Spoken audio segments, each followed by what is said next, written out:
Assalamualaikum warahmatullahi wabarakatuh. Perkenalkan, nama saya Dwi Meilani Mardianti. Saya dari kelas Ilmu Komputer 3B. Di sini saya akan menjelaskan tentang optimasi data terstruktur di web dengan markup skema.org. Oke, di sini saya akan menjelaskan tentang skema.org. Yang pertama itu adalah pendahuluannya. Kita harus tahu apa sih itu data struktur. Menurut definisi, data terstruktur itu sendiri adalah informasi yang diatur sedemikian rupa agar mudah dibaca dan diindeks oleh mesin pencari. Contohnya itu ada informasi kontak perusahaan, produk, ulasan, event, dan sebagainya. Terus juga mengapa sih data struktur itu penting? Pertama itu tujuan utamanya yaitu untuk membantu mesin pencari memahami konteks dari konten di situs web. Terus juga ada manfaat utamanya yaitu menyediakan data yang lebih mendetail pada hasil pencarian atau rich snippets sehingga meningkatkan pengalaman pengguna dan CEO. Terus juga apa itu skema ORG? Di sini ada pengertiannya, yaitu adalah skema ORG adalah standar markup yang dikelola oleh Google, Bing, Yahoo, dan Yandex untuk membantu mesin mencari memahami makna data dalam situs web itu. Terus juga ada sejarah singkatnya nih. Diperkenalkan pada tahun 2011 oleh kolaborasi mesin pencari besar. Terus juga ada tujuan skema.org nih, yaitu menstandarisasi data terstruktur sehingga bisa diimplementasikan secara konsisten. Terus juga ada fungsi utamanya loh, yaitu menyediakan berbagai tipe data dan properti yang dapat diterapkan ke dalam HTML agar mesin pencari memahami konten dengan lebih mendalam. Terus berikutnya itu adalah cara kerja skema.org. Yang pertama itu adalah markup dalam kode HTML. Yaitu menggunakan atribut seperti item type, item scope, dan item prop. Atribut-atribut ini berfungsi untuk memberi label data dalam HTML sehingga lebih mudah dibaca mesin pencari. Terus yang kedua itu adalah jenis format. Jenis format ini itu dibagi menjadi tiga bagian. Yang pertama itu JSON ALDI atau JavaScript Object Notation untuk linked data, format yang paling mudah dan direkomendasikan.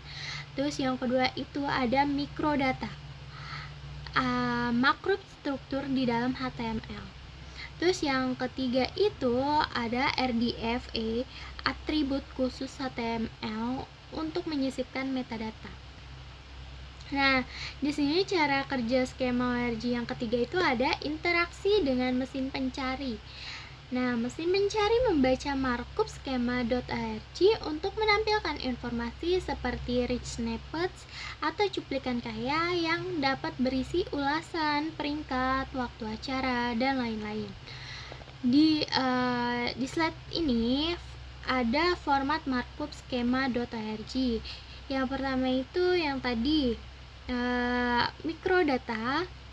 Microdata itu format yang menyisipkan makro skema.org langsung dalam HTML elemen, seringkali untuk situs yang lebih sederhana. Sedangkan kalau RDFA itu menggunakan atribut yang terintegrasi dalam HTML5, RDFA lebih fleksibel dan sering dipakai untuk data yang sangat kompleks. Terus yang ketiga itu ada JSON LD. Di sini ditulis dalam script dan ditempatkan di bagian head atau di dalam konten halaman. Terus juga format ini lebih struktur dan terpisah dari kode HTML sehingga lebih mudah dibaca dan diperbarui tanpa menggunakan elemen HTML. Terus di slide berikutnya itu adalah manfaat optimasi dengan skema.org. Yang pertama ini kan dibagi 4 ya. Yang pertama itu adalah meningkatkan CEO. Menyediakan data terstruktur yang membantu mesin pencari menilai relevansi dan kualitas kontennya. Terus yang kedua itu ada rich snippets. Dia menyajikan informasi tambahan seperti harga produk, waktu event, dan rating ulasan di hasil pencariannya yang menarik perhatian pengguna. Terus yang ketiga itu ada meningkatkan click-through rate atau CTR. Dengan informasi tambahan di hasil pencarian, pengguna cenderung lebih tertarik untuk mengunjungi situs tersebut. Jadi yang terakhir ini adalah manfaat lainnya, yaitu membantu mesin pencari memahami hubungan antara elemen dalam halaman dan meningkatkan kualitas indeksasi situs. Oke, di slide berikutnya itu ada tipe-tipe data skema ORG yang umum digunakan. Yang pertama itu ada organisasi dan person. Dia digunakan untuk informasi perusahaan atau profil individu. Terus yang kedua itu ada produk. Itu cocok untuk e-commerce untuk menyertakan data harga, ketersediaan, dan ulasan produk. Terus yang ketiga ada event. Dia menampilkan informasi secara seperti waktu, lokasi, dan harga tiket di hasil pencarian. Yang keempat itu ada content types atau artikel dan berita. Artikel, news, artikel sering dipakai oleh blog dan situs berita untuk menonjolkan konten mereka. Terus yang kelima itu ada ulasan atau review. Dia memungkinkan pengguna melihat penilaian produk atau layanan langsung di hasil pencariannya agar lebih bisa bisa mempertimbangkan untuk membeli produknya itu. Terus juga yang terakhir ada flash atau local business. Dia itu membantu bisnis lokal menampilkan detail lokasi, jam buka, dan nomor kontak. Oke, di slide berikutnya itu adalah contoh implementasi skema.org JSON LD. Kode JSON LD untuk data struktur menyisipkan kode ini dalam skrip agar mudah dibaca oleh mesin pencari. Misalnya seperti skrip di bawah ini. Itu adalah penjelasan kodenya itu yang pertama itu konteks menunjukkan bahwa data ini menggunakan standar dari skema.org. Terus yang kedua itu ada type. Dia menunjukkan tipe data, dalam hal ini person. Terus yang terakhir itu ada name, job title, affiliation, terus dan email adalah detail yang membantu mesin pencari memahami siapa yang ditampilkan dalam data ini. Terus berikutnya itu adalah alat untuk menguji dan memvalidasi skema markup.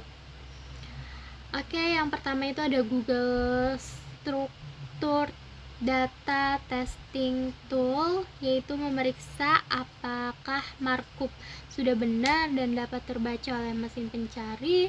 Terus yang kedua itu ada Rich Result Test.